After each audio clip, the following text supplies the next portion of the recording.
Hey there! Welcome to our motorcycle adventure from Bellefonte, Pennsylvania to Key West, Florida. I'm Mark, and you'll join me and my good buddy Rob on an epic adventure through the Outer Banks, the southern United States, and ending at the southernmost point in the continental United States. And we can't wait to take you along for the ride. Join us for some amazing sights, cool stops, restaurant and bar reviews, and lots of fun on the road. Let's go!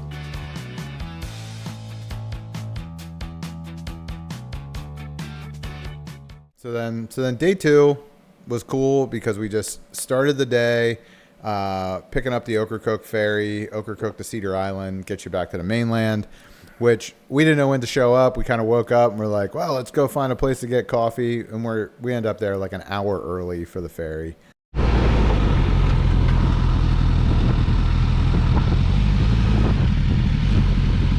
Yeah, it looks like it.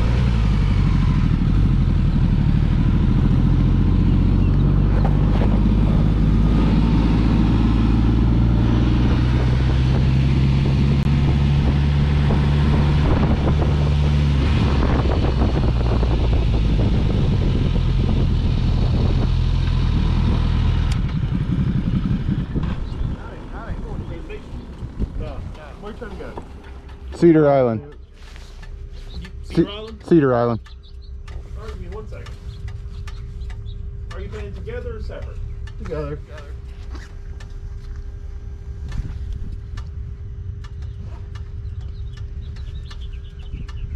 All right, that'll be $20, sir. And is there a place to grab a cup of coffee around here? Yes, sir. When you park in the lane I'm going to put you in, it'll be the building with the flagpole out front to your right. Thank you, sir.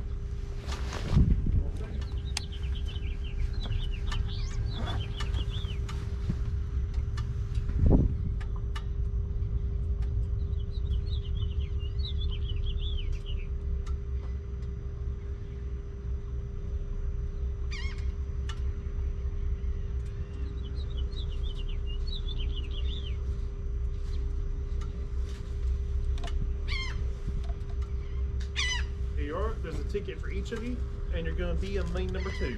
Thank you. Don't lose our tickets, Rob. Nope. Lane 2. Yes, sir. Oh, okay, I see. Thank you. Yes, sir. Y'all have a good day. Thanks, you buddy. too.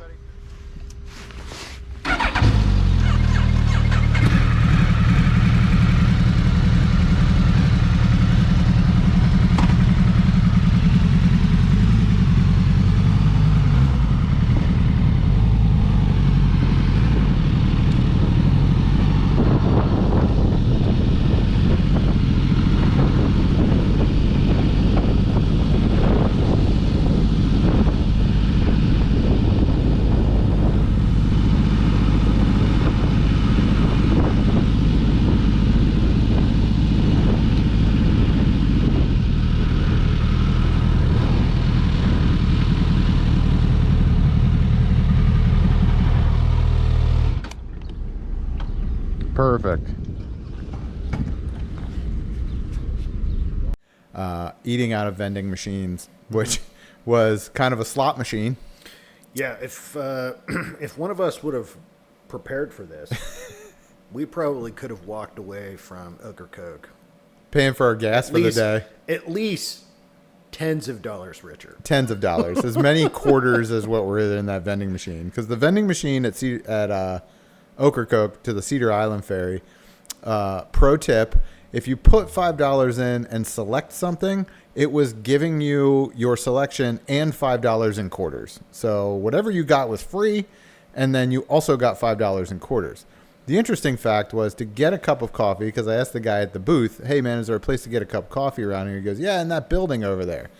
Well, you buy a K-cup out of the vending machine, and then you put it in the Keurig. And that's your coffee that you buy. It's $1.50 for a K-cup. But doing that, we got $5 in quarters plus the K-cup, and then I got some Pop-Tarts, I think. And then I wound up buying another dude a cup of coffee because he couldn't get the thing to work. Mm-hmm. And then he returned the favor by giving us free donuts. Yeah. On the Cedar Island Ferry. Yeah. So we met some cool people. Like you said, people always want to talk to people who are riding motorcycles. Yes, it is. I think it it kind of lights a fire in people. The adventurous spirit awakens when other people see other people doing adventurous things. So they're like, oh, that's so cool. And they all want to tell you about the one motorcycle they've owned in their life. Yes. That they probably rode nowhere. That's okay. Yeah, it was cool. Because like I said, we met that one guy. He was cool to chat with. And then the other guy, and this is kind of life in Ocracoke, I think, is that older cat was, he had an electric golf cart that he had just gotten that he said was too fast. It goes 30 miles an hour. He needed to get it detuned to 24 miles an hour because he didn't want his son-in-law flipping it over when he was drunk. Hey, don't blame him there. Yeah. So he was putting this thing on the Cedar Island Ferry, which is 2.5 hours, to go, and that was at 7:30. So he gets off at 9:45.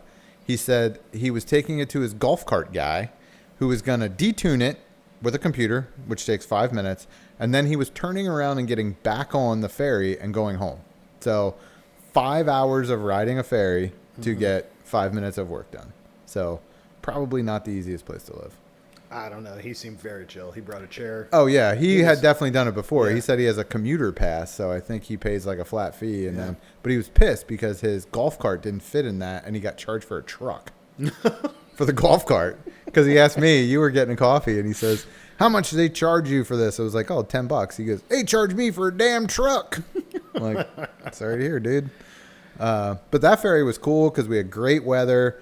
Coming over from Hatteras, the weather, it was pretty windy. They were like, hey, stay with your bikes. There's some shoaling in the water. You know, we might hit ground. I don't want your stuff to get knocked over.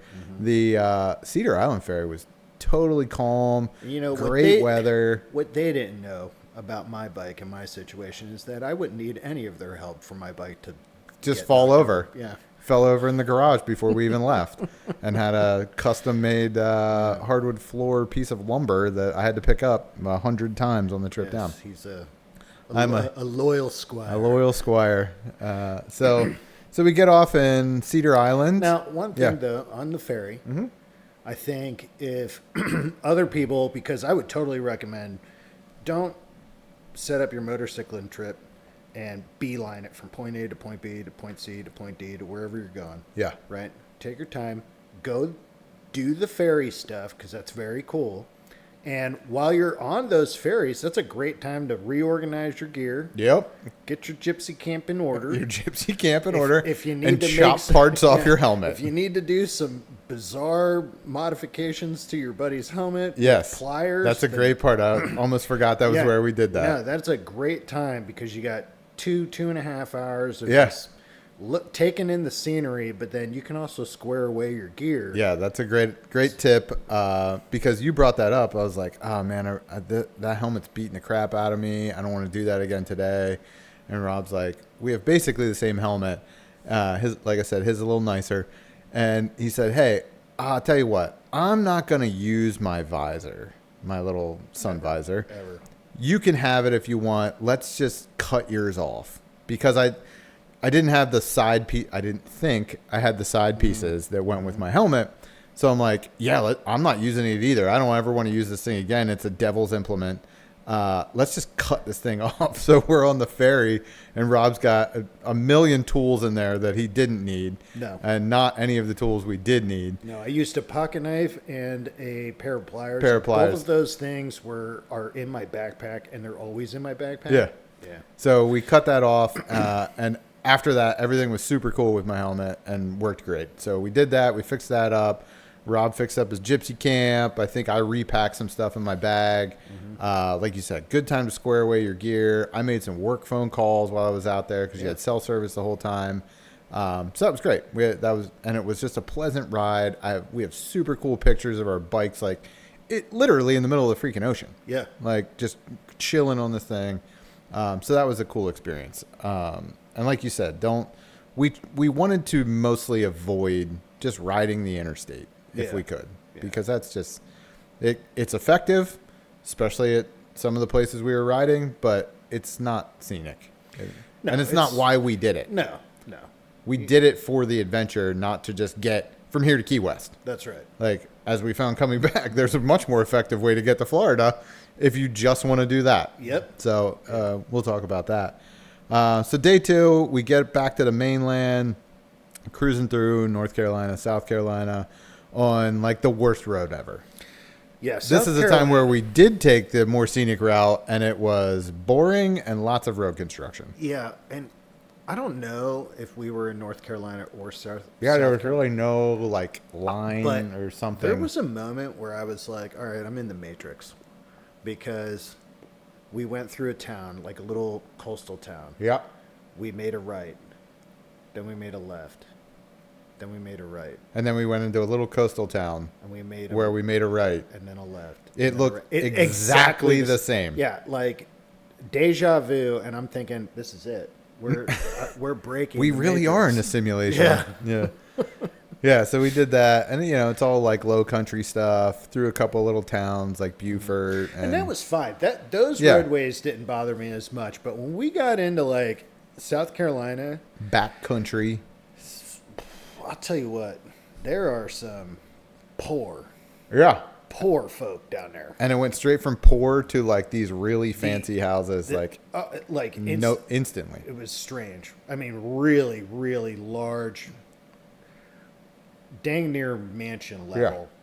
But yeah, no, it sucked. There was construction everywhere. It was very similar to like how Pennsylvania likes to do road construction everywhere. Everywhere, because it's road construction season, and it's like no one is in any hurry to get it done. We literally at one point like were at a walking pace, because literally we were behind a dude who was walking and moving cones A foot. a He was moving those fucking cones a foot. And we were there like literally a half hour. So I'm staring this dude down close enough I could see him. Yeah. For a half hour. Yeah, and if we were unscrupulous motorcycle riders, we could have just rode the freaking shoulder. You know, I brought that up a number of times. But I know, but I like this. He's a law-abiding citizen, that guy. He is, but Rob also hits things with his luggage on his bike. This is true. This is true. I'm not very good at that either. Those things do stick out a ways. I'm used to riding sport bikes where we don't have those things. We ran our freaking luggage into each other on more than one occasion. And, my bike's pretty new. And Rob, I'm so sorry. I'm like, don't worry about it, man. These things they attract the asphalt. So And my stuff's not new, but I'm also not, I'm rough on gear. Yeah. So it was, we're not good at navigating small spaces with those large bikes yet.